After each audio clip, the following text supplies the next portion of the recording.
రాష్ట్రంలో గ్రామ పంచాయతీ ఎన్నికలు నిర్వహించేందుకు 30 రోజుల గడువు కావాలని రాష్ట్ర ప్రభుత్వం హైకోర్టును కోరింది. మరోవైపు 60 రోజుల గడువు కావాలంటూ ఎన్నికల సంఘం ధర్మాసనాన్ని కోరింది. తెలంగాణలో స్థానిక సంస్థల ఎన్నికల నిర్వహణ ఆలస్యం అవుతుండడాన్ని సవాల్ చేస్తూ దాఖలైన పిటిషన్లపై ఇవాళ హైకోర్టులో విచారణ జరిగింది. ఈ సందర్భంగా ఎన్ని రోజుల్లో గ్రామ పంచాయతీ ఎన్నికలు నిర్వహిస్తారో చెప్పాలని రాష్ట్ర ప్రభుత్వాన్ని, ఎన్నికల సంఘాన్ని తెలంగాణ హైకోర్టు ప్రశ్నించింది.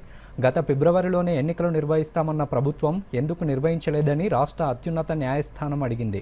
2024 ఫిబ్రవరి 1వ తేదీతో తెలంగాణలో సర్పంచుల పదవీకాలం ముగియగా ఎంపీటీసీ సభ్యుల పదవీకాలం 2024 జూలై 5తో పూర్తయింది.